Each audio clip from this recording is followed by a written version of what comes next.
tout le monde se souvient du salopard qui les a assassinés, mais personne ne se souvient du nom des victimes. Il fallait faire vivre la mémoire de Mireille Knoll. Il fallait que les Français, en France, dans les écoles publiques, sachent.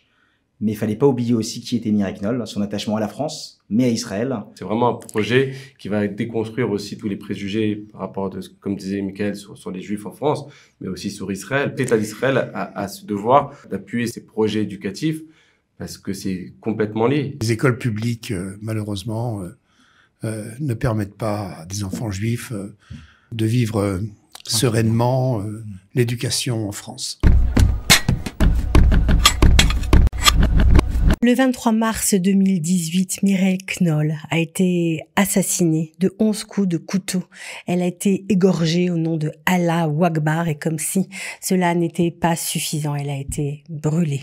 Ce drame, ce crime immonde, eh bien, il a heurté de nombreux juifs à travers le monde, mais également de nombreux citoyens français. Aujourd'hui, nous avons le plaisir d'accueillir ces enfants qui sont venus en Israël pour perpétuer la mémoire de leur mère. D'abord, merci d'être avec nous aujourd'hui, Alan et Daniel. Bonjour. Voilà, vous êtes les fils Bonjour. de Mireille. Mais Mireille, on le rappelle, qui était une rescapée du Veldiv et Absolument. je crois que votre papa aussi était un rescapé d'Auschwitz. Ouais. Donc on peut dire que vous avez cher payé le fait d'être juif. C'est le moins qu'on puisse dire. C'est l'atrocité des fois de la vie des Juifs. Plusieurs années après, on se retrouve le 7 octobre et on est encore une fois bouleversé. Alors vous êtes venu bien sûr en Israël en voyage de solidarité, mais aussi parce qu'il y a beaucoup d'actions autour du nom de votre maman et vous avez vous avez décidé en tout cas de mettre l'éducation, on va dire, en avant pour éviter que tout ça ne recommence. Vous n'êtes pas seul sur le plateau, il y a aussi David Castro. David Castro, bonjour. Bonjour Cathy. Alors merci. vous êtes avocat et responsable de l'association Mireille Knoll en Israël en tout cas. Tout à fait. Donc, voilà, mon ami Michael Sherman, avec qui j'ai débuté en Israël, m'avait parlé d'un projet de la famille d'installer une place au nom de Mireille Knoll. Et c'est vrai qu'au démarrage, j'avais juste proposé mon aide à titre sympathique et je pensais pas m'investir autant dans l'association. Et par la suite, il m'a parlé des projets en Israël et que c'était très important, voilà, d'investir en Israël et de faire une place au nom de Mireille Knoll. Et vu que moi je suis de Petah Tikva et j'ai eu la chance de faire mon stage à la mairie de Petah Tikva au service juridique, j'ai été très proche après du maire et de la commission des noms. Et donc très rapidement en fait ils ont accepté de faire un jardin au nom du Mireille Knoll dans un très bel endroit de Petah Tikva à Darganim, où c'est un endroit voilà où il y a beaucoup de jeunesse. Et donc c'est pour ça que c'est important pour nous parce qu'on veut toucher l'éducation. Et on remercie beaucoup le maire Rami Greenberg pour vraiment son aide précieuse. Et on espère par la suite voilà, pouvoir mettre en place d'autres projets en Israël avec l'ambassadeur et notre cher consul Mathieu Clouvel qui est d'une aide extraordinaire. Alors ça a eu lieu la semaine dernière. Bien sûr, vous avez parlé de Michael Sherman, il est également sur le plateau. Bonjour, Michael, Cathy. bonjour. Donc vous êtes responsable de l'association, en tout cas surtout en France, puisque vous vivez en France. Exactement. Voilà, vous faites énormément de choses. C'était important d'être aussi présent ici, d'avoir une action Exactement. et en Cathy. France et en Israël. Alors, on avait déjà des projets éducatifs. Le drame a eu lieu, l'assassinat antisémite, il y a 6 ans maintenant. Il fallait faire vivre la mémoire de Mireille Knoll. Il fallait que les Français, en France, dans les écoles publiques, sachent. Mais il fallait pas oublier aussi qui était Mireille Knoll, son attachement à la France, mais à Israël. Donc moi, je représente modestement les intérêts de la famille, bénévolement, de l'association. On les économise. On est là aussi pour les faire venir intervenir en plateau, mais d'être là aussi pour tous les projets en amont, pour qu'ils puissent se réaliser. Et c'est vrai qu'en découvrant, ils ont écrit un très beau livre qui s'appelait C'était maman. Et c'est vrai qu'on connaissait son attachement aussi à Israël, au-delà de la France. Et les petites filles de Mireille Knoll habitent en Israël. On fait l'arme en Israël. Et c'est vrai qu'il fallait un lieu, certes, Mireille Knoll, mais faire vivre ces projets éducatifs en Israël, en lien avec l'ambassade de France et le consul.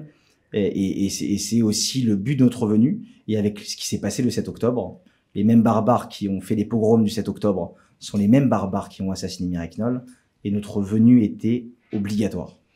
Alan, ça vous touche de savoir que, voilà, ici aussi, votre maman n'est pas oubliée? Bien sûr, ça me touche. Moi, je considère qu'elle est, bien malgré elle, devenu un symbole de la mama juive qui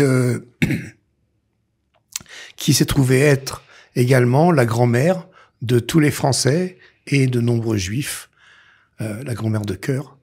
Et donc c'est important, je n'étais pas venu depuis très longtemps en Israël, c'était important pour moi d'être présent ici. 40 ans qu'il n'est pas venu en Israël. Et 40 ans que vous n'êtes pas venu en Israël, oui. Ça a dû faire vraiment remuer beaucoup de souvenirs, tout à fait, d'émotions. Oui, je suis très ému d'être présent. Ouais, je comprends, bien sûr. Et l'identification avec toutes les victimes du 7 octobre doit être flagrante. Ça a dû même vous faire revivre le traumatisme. On a pleuré. On a pleuré et on pleure encore. Toutes les victimes, c'est notre famille. On sent la solidarité juive à travers cela. Et je pense que les Juifs français sont complètement solidaires des Juifs israéliens. Et les Juifs israéliens doivent apprendre aussi à être solidaires des Juifs français.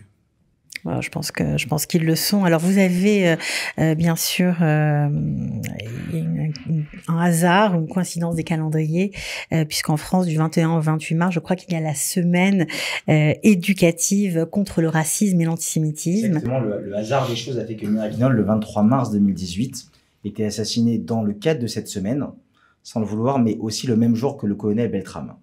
C'est-à-dire qu'à midi, le colonel Beltrame donnait sa vie pour un otage. Et le soir même, Mireille Knoll perdait la vie après 11 coups de couteau, 5 départs de feu, par son voisin avec lequel elle tendait la main.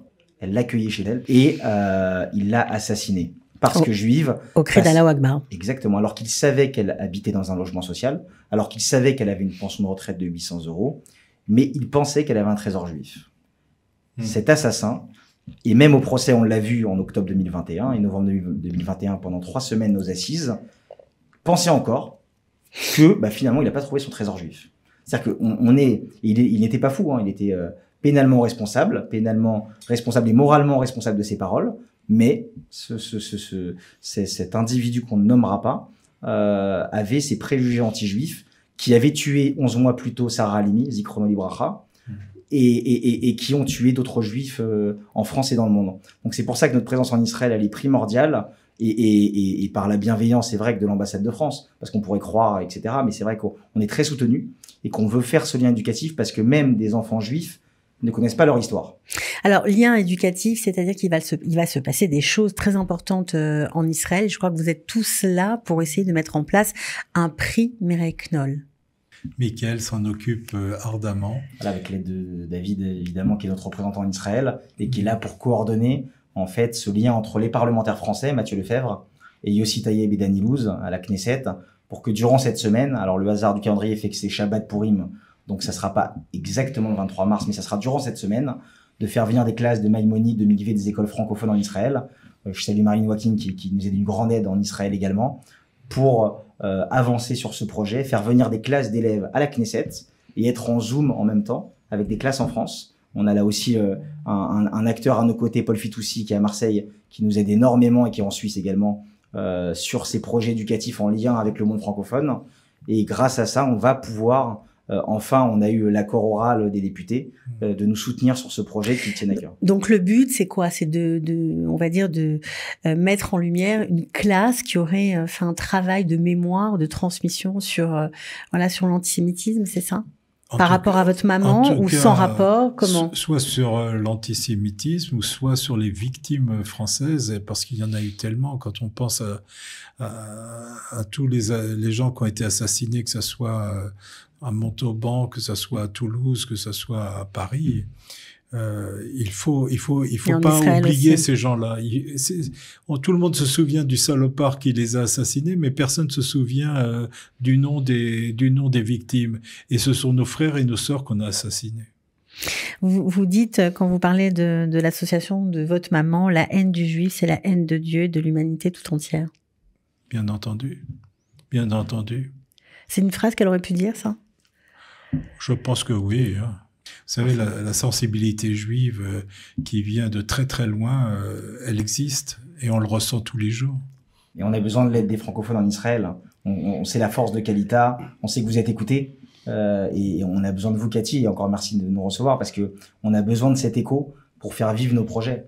Et même après, il y a aussi quelque part une envie des acteurs qui vous écoutent, des députés, de dire bon voilà, il y a aussi un relais médiatique, donc on va les aider. Donc voilà, donc merci encore. Et puis ça s'inscrit aussi dans le projet qui devait être mettre en place Amichai Shikli, le ministre de la Diaspora, dans ce devoir de mémoire morale de l'État. Ça veut dire qu'il y a cette idée aussi de faire comme un jour comme Yom HaZikaron, Yom HaShoah, pour toutes les victimes des actes antisémites en dehors de l'État d'Israël. Et comme on sait, l'État d'Israël est garant de tous les Juifs dans le monde. Je me rappelle, voilà, Benjamin Netanyahu se rendant à Otzara Torah, où j'étais moi-même étudiant à Otzara Torah. Donc j'ai vraiment une pensée émue aussi pour le Rav Monsenego et la famille Sander. Bien sûr. Et je pense que c'est vraiment important, voilà, de travailler même en coopération avec le ministre de la Diaspora et de l'Éducation pour essayer de faire quelque chose. Et même quand on avait parlé avec l'ambassadeur Eric Dano, il nous disait que c'était vraiment très important aussi de transmettre ce devoir de mémoire pour la Shoah. Et donc, c'est vraiment un projet qui va déconstruire aussi tous les préjugés par rapport, comme disait Michael, sur les Juifs en France, mais aussi sur Israël, parce que comme on sait, à chaque fois qu'il y a des événements en Israël, bien sûr, c'est répercuté aussi sur la France. Et c'est pour ça qu'il y a ce devoir moral de l'État d'Israël, parce que peut-être qu'en partie, ces préjugés sur Mireille Knoll, ils sont peut-être aussi venus d'un antisionisme aussi et d'une haine du juif par rapport à la terre d'Israël. Ouais, d'une méconnaissance ou d'une méconnaissance. C'est pour ça que l'État d'Israël a ce devoir, voilà, d'appuyer ces projets éducatifs, parce que c'est complètement lié. Donc on espère vraiment. Alors c'est très important ce que vous dites, parce que quand on parle d'éducation, on parle forcément de transmission. Vous êtes la 2e génération de la Shoah. Vos enfants sont la 3e. Ils sont aujourd'hui en Israël. Pour vous, en tout cas, ils ont fait l'armée. Vous, ils subissent encore, parce qu'ils sont encore en France, ils subissent encore l'antisémitisme. C'est terrible. Oui, enfin disons que c'est pour éviter que ces enfants subissent l'antisémitisme dans leur ville. Ils ont dû déménager. Ils sont partis s'installer en Corse. Ouais. Pour vivre normalement. Pour vivre normalement, tranquillement. Parce que sinon, c'était pas possible. Non. C'est terrible. Ben oui, les écoles publiques, malheureusement, ne permettent pas à des enfants juifs de vivre sereinement l'éducation en France. Alors, quand on parle de ce très beau projet, on espère que ça va vraiment avoir lieu et que ça va fleurir et que les écoles francophones vont participer. Pour l'instant, c'est pas encore tout à fait en place, mais on espère que ça va l'être. En fait, on compte sur les acteurs francophones. Nous, le but aussi, c'est de réunir tous les acteurs francophones parce qu'ils ont leur rôle à jouer. On sait que toutes les victimes d'antisémitisme en France, depuis DJ Lamsey, Sébastien Sedam en France, et désolé de pas toutes les nommer, parce que c'est vrai que c'est horrible, mais comme on se souvient du nom des bourreaux, on oublie Sarah Halimi, Ilan Halimi, toutes les victimes de Zahra Torah Toulouse, de l'hypercachère. Et c'est vrai que, comme il y a toujours eu un lien, et les bourreaux ont toujours cité le conflit israélo-palestinien comme prétexte de la haine, il faut que ce projet ait lieu en Israël, et même si ce projet n'est pas encore concrétisé sur le papier, on voit que les planètes s'alignent quand même. Ouais, on voit que les écoles francophones jouent le jeu, les députés nous reçoivent et ils nous disent « Ok, qu'est-ce qu'on va faire ?» On est votre outil. Les députés nous l'ont dit, les professeurs nous l'ont dit. Ils étaient présents notamment à l'inauguration du jardin Mireille Knoll. Les écoles françaises Maïmonide et Mivet étaient présentes. Donc il y a quand même si c'est pas écrit et signé, on a de très beaux signaux qui se sont enclenchés. Alors, ça va se faire. J'imagine qu'il y a sûrement des francophones qui vivent ici, qui auraient envie de vous rejoindre. Alors là, c'est une question pour David Castro. Oui. Qu'est-ce qu'on peut faire? Comment on peut faire pour participer, pour vous aider, pour développer l'association aussi en Israël? C'est très important de diffuser. Et puis, comme on a dit, on a besoin aussi des acteurs associatifs, par exemple, même comme le CNEF, toutes les organisations étudiantes, aussi le soutien du ZEI. Donc ça, on a eu le soutien du ZEI en Israël.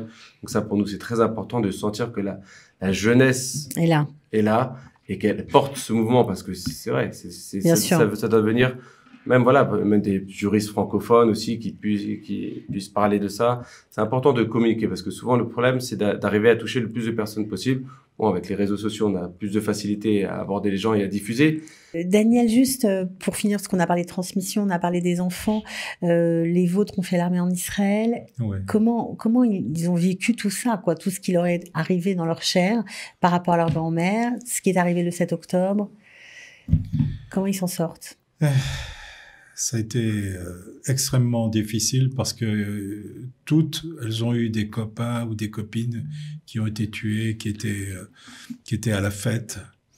Et je me souviens que ma fille m'a dit à un moment donné, ma grande fille m'a dit, écoute papa, c'est incroyable, il y a quelqu'un qui a été tué, il vient d'être rapatrié à Herzliya, il va être enterré, il est 3 heures du matin, il y a au moins 10 000 personnes. À 3 heures du matin pour l'enterrement. C'est quelque chose de prodigieux. Il n'y a que les Juifs qui peuvent faire ça. Ça vous donne de la force d'être là tous les deux aujourd'hui? Oui.